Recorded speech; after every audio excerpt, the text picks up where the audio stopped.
반갑습니다. 붓다의 복과 지혜입니다. 오늘 우리는 불교의 핵심 교리 중 하나인 육도, 윤회에 대해 깊이 생각해 보고자 합니다.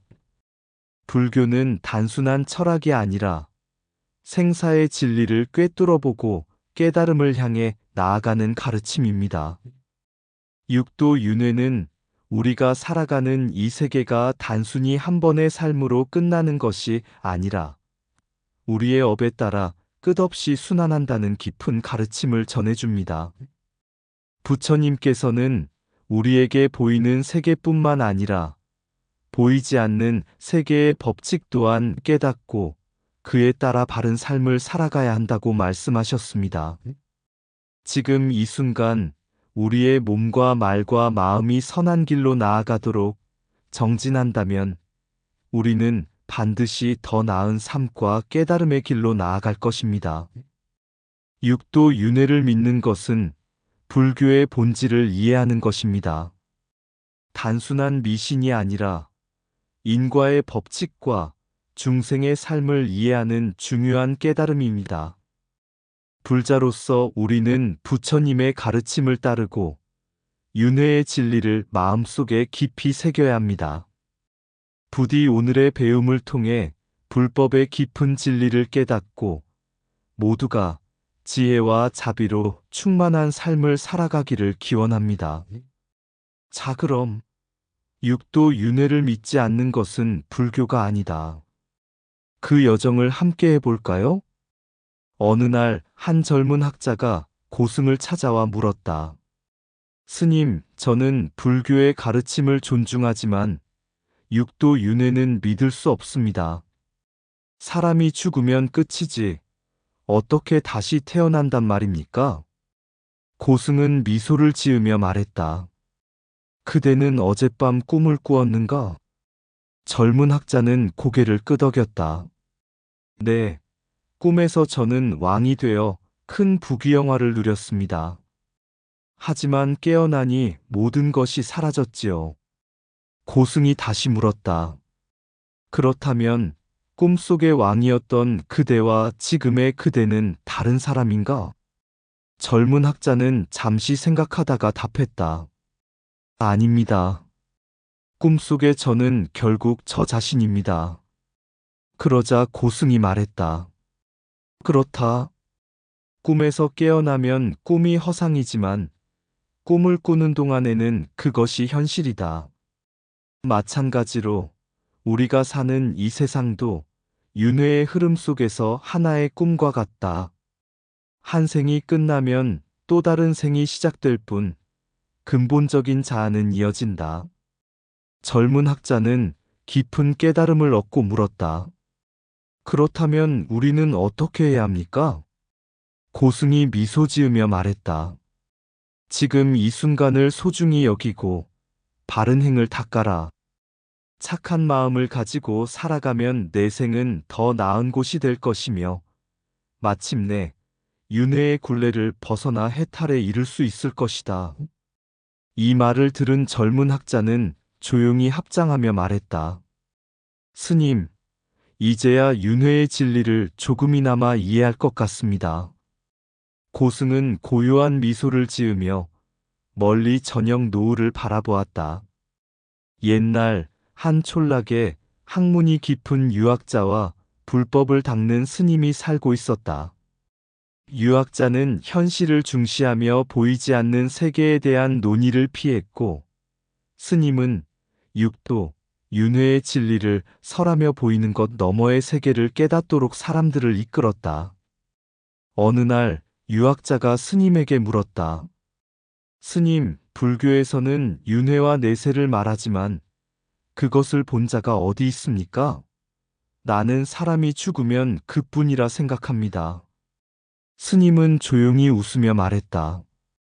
그대는 바람을 본 적이 있는가? 유학자는 의아한 얼굴로 답했다. 바람을 직접 볼 수는 없지만 나뭇가지가 흔들리는 것을 보면 바람이 있다는 것을 알 수 있지요. 그러자 스님이 말했다. 옳소. 바람이 보이지 않아도 그 흔적이 존재하듯이 육도 윤회도 보이지 않지만 그 자취는 업보 속에서 드러나는 것이요. 만일 윤회가 없다면 왜 어떤 이는 태어날 때부터 부유하고 어떤 이는 가난한가? 왜 어떤 이는 선한 삶을 살아도 고통받고 어떤 이는 악을 행해도 큰 벌을 받지 않는가? 그 모든 것은 과거의 업에 의해 결정되는 것이요. 유학자는 깊은 생각에 잠겼다. 그러자 스님이 덧붙였다. 불교에서는 단순히 현실만 보는 것이 아니라 그 이면을 통찰하라고 가르칩니다. 불을 직접 만지지 않아도 뜨거움을 알듯이 업의 흐름과 윤회의 원리를 이해하면 보이지 않는 세계의 법칙이 분명해지는 것이요. 그날 이후 유학자는 스님의 가르침을 더욱 깊이 연구하게 되었고 보이는 것만이 전부가 아니라는 사실을 서서히 깨닫게 되었다. 그리하여 그는 비로소 삶의 진리를 향해 한 걸음 더 나아가게 되었다. 보이는 것이 전부라 생각하는 자는 어둠 속을 걷는 것과 같다. 지혜로운 자는 보이지 않는 이치를 꿰뚫는다. 바람을 볼 수 없어도 존재를 부정할 수 없듯이 윤회는 보이지 않아도 업의 흐름 속에 드러난다. 현재의 삶은 과거의 그림자이며 미래의 삶은 오늘의 업이 만들어낸다. 눈앞의 이익만을 좇는 자는 내일의 길을 잃는다. 보이지 않는 진리를 깨달은 자만이 해탈의 길을 찾는다. 불 속에 손을 넣지 않아도 그 뜨거움을 알 수 있듯이 윤회의 법은 지혜로운 자에게는 분명하다. 어떤 이는 태어나자마자 부유하고 어떤 이는 가난하다. 그 차이는 한순간의 우연이 아니라 오래된 인연의 흐름이다. 현실에만 매달리는 것은 물 위에 글씨를 쓰는 것과 같다. 보이지 않는 법을 깨닫는 자는 바위에 새기듯 진리를 얻는다. 현재를 아는 자는 지혜로운 자다. 그러나 과거와 미래를 꿰뚫는 자만이 진리를 완전히 이해한다. 불교는 보이는 것을 초월하여 보이지 않는 세계의 이치를 깨닫게 하는 가르침이다. 세상은 눈에 보이는 것과 보이지 않는 것의 조화로 이루어진다. 그 한쪽만을 보는 자는 길을 잃고 둘 다 아는 자는 깨달음을 얻는다. 업은 보이지 않으나 반드시 과보를 드러낸다. 바람이 지나간 자리마다 흔적을 남기듯이 윤회를 부정하는 것은 해가 뜨고 지는 이치를 부정하는 것과 같다. 밤이 오면 낮이 오고 삶이 가면 다시 태어난다. 보이는 것만을 믿는 자는 우물 안개구리와 같다. 지혜로운 자는 우물을 넘어 하늘을 본다. 보이지 않는 것을 알지 못하는 자는 반쪽짜리 지혜를 가진 것이다. 참된 깨달음은 형상을 넘어 법을 보는 것이다. 불교는 현실만을 말하지 않는다. 현실과 내세를 함께 보아야 참된 진리를 깨닫는다. 어느 날 한 마을에 수행이 깊은 노승이 살고 있었다. 그의 곁에는 3명의 제자가 있었는데 그들은 육도, 윤회의 가르침을 이해하지 못해 노승에게 물었다. 첫 번째 제자가 물었다. 스승님, 왜 어떤 사람은 태어나면서부터 고통을 받고 어떤 사람은 부유하게 태어나는 것입니까? 세상은 불공평하지 않습니까? 노승은 미소를 지으며 그들을 한 연못으로 데려갔다. 그리고 각각에게 돌멩이를 하나씩 주며 말했다. 이 돌을 연못에 던져라. 세 제자가 돌을 던지자 연못에 파문이 퍼졌다. 노승이 말했다. 이제 파문이 퍼지는 것을 멈추게 해보거라. 세 제자는 어떻게 해야 할지 몰랐다. 그러자 노승이 말했다. 너희가 돌을 던진 순간 물결이 생기는 것은 자연스러운 이치다.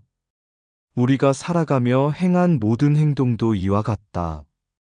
몸으로 한 행동, 말로 한 말 마음속으로 품은 생각이 돌처럼 던져지면 반드시 그에 따른 파문이 일어난다. 이것이 바로 업이며 윤회의 법칙이다. 두 번째 제자가 물었다. 그러면 우리는 어떻게 하면 더 나은 삶을 살 수 있습니까? 노승은 손가락으로 연못을 가리키며 말했다. 지금 보아라. 강한 바람이 불면 물결이 거칠고 바람이 없으면 잔잔하다. 우리의 업도 같다. 탐욕과 분노, 어리석음을 품으면 거센 물결이 일어나 윤회의 낮은 세계로 흘러간다. 하지만 지혜와 자비를 실천하면 마음이 잔잔해져서 더 높은 세계로 나아갈 수 있다. 세 번째 제자가 다시 물었다. 그럼 육도라는 여섯 세계는 어떤 의미를 가지는 것입니까? 노승은 손가락으로 바닥에 6개의 원을 그리며 설명했다. 지옥은 분노와 미움이 가득 찬 자들이 가는 곳이다. 그들은 끝없는 고통 속에서 괴로움을 받는다. 악귀는 끝없는 탐욕 속에서 허기를 면치 못한다. 원하는 것을 가져도 만족을 모른다. 축생은 어리석음 속에서 본능대로 살아가며 지혜를 얻지 못한다. 수라는 끊임없는 경쟁과 다툼 속에 살아간다. 인간은 고통과 기쁨이 공존하는 세상에서 수행할 기회를 얻는다. 천상은 선업으로 인해 즐거움을 누리지만 결국은 업이 닿으면 다시 윤회해야 한다. 노승은 다시 미소를 지으며 말했다. 이 세계들은 단순한 장소가 아니라 우리 마음의 상태를 반영하는 것이다. 우리가 탐욕과 분노를 품으면 악이나 지옥의 상태로 떨어지고 자비와 지혜를 닦으면 인간이나 천상의 상태에 가까워진다. 그러므로 육도 윤회는 단순한 내세의 개념이 아니라 지금 이 순간에도 우리가 경험하는 삶의 진실이다. 세 제자는 깊이 깨닫고 스승께 예를 갖추며 말했다. 이제야 알겠습니다. 우리가 어떤 마음을 품느냐에 따라 우리의 세계가 달라진다는 것을요. 노승은 고개를 끄덕이며 마지막으로 말했다. 그러니 기억하거라. 업을 쌓되 바른 업을 쌓아야 한다. 지혜롭게 말하고 선하게 행동하며 맑은 마음을 가져라. 그러면 윤회 속에서도 바른 길을 걸을 수 있을 것이다. 모든 존재는 자신의 업에 의해 윤회하나 지혜로운 자는 업을 다스려 해탈의 길을 찾느니라. 몸으로 짓는 업, 말로 짓는 업, 마음으로 짓는 업이 곧 윤회의 수레바퀴를 돌리는 힘이니 이를 맑게 하면 길이 열리리라. 탐욕은 악귀의 길을 만들고 분노는 지옥의 문을 열며 어리석음은 축생의 운명을 결정하느니라. 인간의 삶은 윤회의 갈림길이니 스스로를 닦아 더 높은 깨달음의 길로 나아가라. 선한 행위는 천상의 길을 열고 악한 행위는 어두운 길을 부르느니라. 현재의 삶은 과거업의 결과이고 미래의 삶은 지금 짓는 업의 열매이니라. 윤회란 멀리 있는 것이 아니니 우리의 생각과 행동이 곧 여섯 세계를 만드는 것이니라. 어리석은 자는 자신의 업을 보지 못하고 지혜로운 자는 업을 다스려 자유를 얻느니라. 고통 속에서도 진리를 구하는 이는 인간의 삶을 값지게 만들고 쾌락 속에서 탐욕을 키우는 자는 다시 윤회의 수레바퀴를 돌리느니라. 업이란 그림자가 몸을 따르듯 우리를 따르니 바른 업을 쌓아 밝은 길을 가야 하느니라. 지옥도 천상도 외부에 있지 않으니 그것은 곧 너의 마음 속에 있느니라. 인간의 삶은 가장 소중한 기회이니 방황하지 말고 지혜와 자비를 닦아라. 모든 것은 인연 따라 흐르나 스스로 행한 바에 따라 머무는 곳이 다르니라. 윤회의 수레바퀴를 벗어나고자 하면 먼저 자비와 지혜의 불을 밝혀라. 모든 존재가 괴로움을 벗어나기를 원하나 스스로 업을 닦지 않으면 어찌 벗어날 수 있으리요? 윤회의 법을 부정하는 자는 불을 부정하는 자와 같다. 업은 뿌려지는 대로 그 결과는 반드시 돌아온다. 보지 못한다고 믿지 말라. 윤회는 보지 않더라도 흐르는 법이다. 윤회를 믿지 않는 것은 씨앗과 나무의 관계를 부정하는 것과 같다. 업의 법칙은 그를 따르는 자에게 반드시 영향을 미친다. 불교의 본질은 윤회에 대한 믿음과 그 법칙을 따르는 데 있다. 우리의 말과 몸과 마음이 만들어내는 업은 결국 우리의 미래를 결정짓는다. 윤회의 법은 불을 만져본 자처럼 한 번 깨달은 자만이 그 진리를 알게 된다. 윤회를 믿는 것은 세상의 모든 인과를 믿는 것과 같다. 진리는 눈으로 보지 못한다고 부정할 수 없는 법. 윤회의 이치를 이해하지 못한 자는 씨앗을 보지 못한 채 나무가 자라기를 의심하는 것과 같다. 업에 의해 흐르는 삶의 강을 거슬러 올라가는 자만이 진정한 해탈을 얻는다. 우리의 삶은 결과와 원인으로 얽혀 윤회의 순환을 끝없이 이어간다. 업에 씨앗을 뿌리고 그 열매를 성찰하는 것이 불교의 진리로 가는 길이다. 윤회의 법을 부정하는 것은 진리를 부정하는 것과 같다. 믿고 따르라. 그리하면 진리로 나아갈 것이다. 옛날 한 강대한 왕이 부처님을 찾아와 말했다. 세존이시여, 저는 부처님의 가르침을 존경하며 불법을 따르려 합니다. 하지만 윤회는 도저히 믿을 수 없습니다. 사람은 한 번 태어나면 죽고 끝나는 것이지 다시 태어난다는 것은 비합리적이라 생각합니다. 부처님께서 왕에게 미소 지으며 물으셨다. 왕이시여, 당신은 어릴 때부터 지금까지 같은 모습이었습니까? 왕은 웃으며 대답했다. 아닙니다. 저는 어릴 때는 작고 약했지만 자라면서 점점 강해졌고 지금은 위대한 왕이 되었습니다. 부처님께서 다시 물으셨다. 그러면 당신은 어린 시절의 자신과 지금의 자신이 다르다고 말할 수 있겠습니까? 왕은 잠시 생각하다가 대답했다. 아니요. 비록 제 모습은 변했지만 저는 여전히 저 자신입니다. 부처님께서 고개를 끄덕이며 말씀하셨다. 그러하니라. 네 몸은 끊임없이 변화하지만 내 존재는 이어져 있느니라. 윤회의 원리도 마찬가지니 몸은 사라져도 업은 사라지지 않고 새로운 삶을 낳느니라. 왕은 여전히 의심하며 물었다. 하지만 저는 제 과거 생을 기억하지 못합니다. 만약 윤회가 사실이라면 우리는 왜 전생을 기억하지 못하는 것입니까? 부처님께서 조용히 연못을 가리키며 말씀하셨다. 왕이시여, 이 맑은 연못을 보십시오. 물이 잔잔할 때는 바닥이 잘 보이지만 누군가 돌을 던지면 물이 흐려져 바닥이 보이지 않습니다. 사람들의 마음도 그러하니라. 번뇌와 집착이 가득하면 전생을 보지 못하지만 마음이 깨끗해지면 과거와 미래의 흐름을 알 수 있느니라. 왕은 깊이 생각에 잠겼다. 세존이시여, 저는 지금까지 자신의 눈으로 본 것만을 믿으려 했습니다. 하지만 세상의 많은 이치는 보지 못해도 존재하는군요. 저는 이제 윤회의 가르침을 따르겠습니다. 부처님께서는 미소 지으며 말씀하셨다.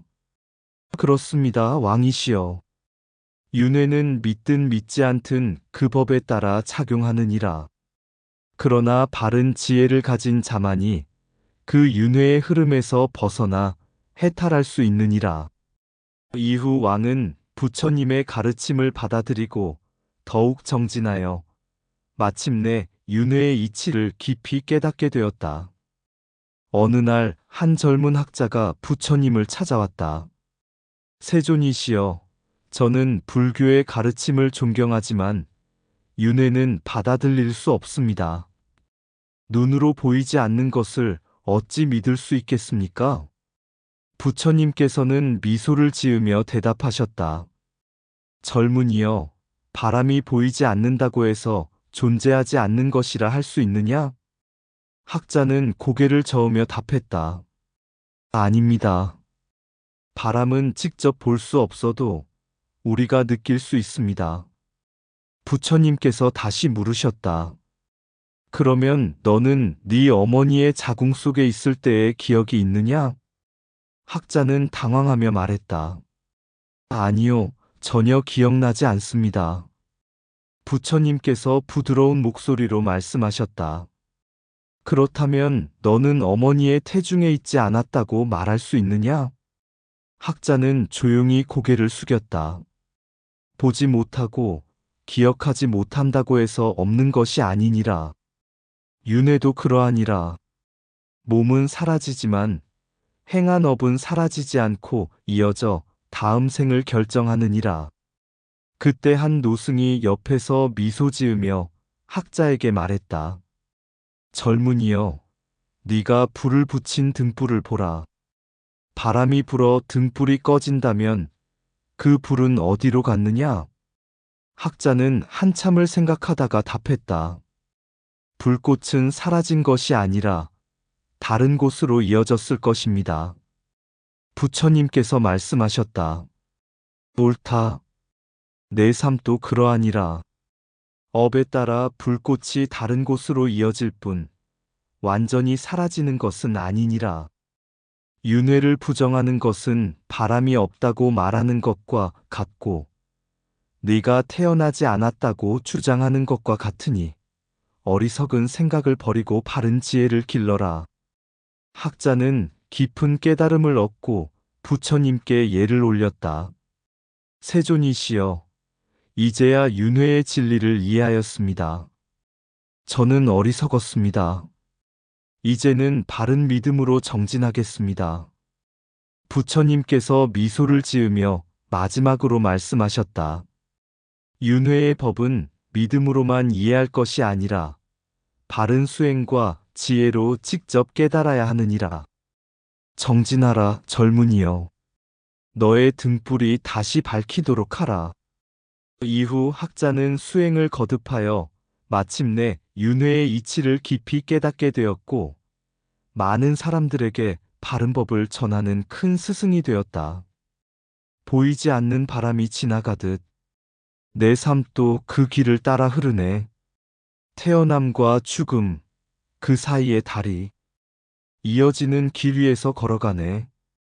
육도 윤회의 법, 그 길을 떠나 인간이든 천상에서든 지옥에서든 모두가 한 번은 지나쳐가는 길. 업의 씨앗이 뿌려지며 그 결실은 반드시 돌아오리.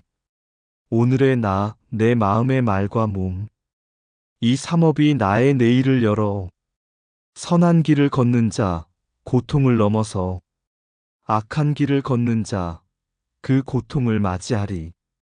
보지 못한다고 믿지 말라. 보이지 않는 진리, 그 길을 믿고 몸과 마음을 청정하게 하여 윤회의 끝을 깨달아 가리라. 어디에 있든 무엇을 하든 업의 법칙은 변함없이 흐르며 언제나 그 자리에 존재하리니 진리의 길을 따라가라. 윤회는 단순한 신앙이 아니니 바른 믿음으로 깊이 새기며 수행과 지혜로 밝히는 길, 그 끝에 진리의 빛이 있으리. 부처님 가르침, 그 길을 따라 보이지 않지만 반드시 가는 길, 영원한 진리의 불빛을 따라 우리 모두가 한 발 한 발 나아가리라. 이상 붓다의 복과 지혜였습니다. 오늘도 복지 구족한 날 되세요. 구독과 좋아요는 붓다의 복과 지혜를 밝히는 큰 자비의 등불이 됩니다.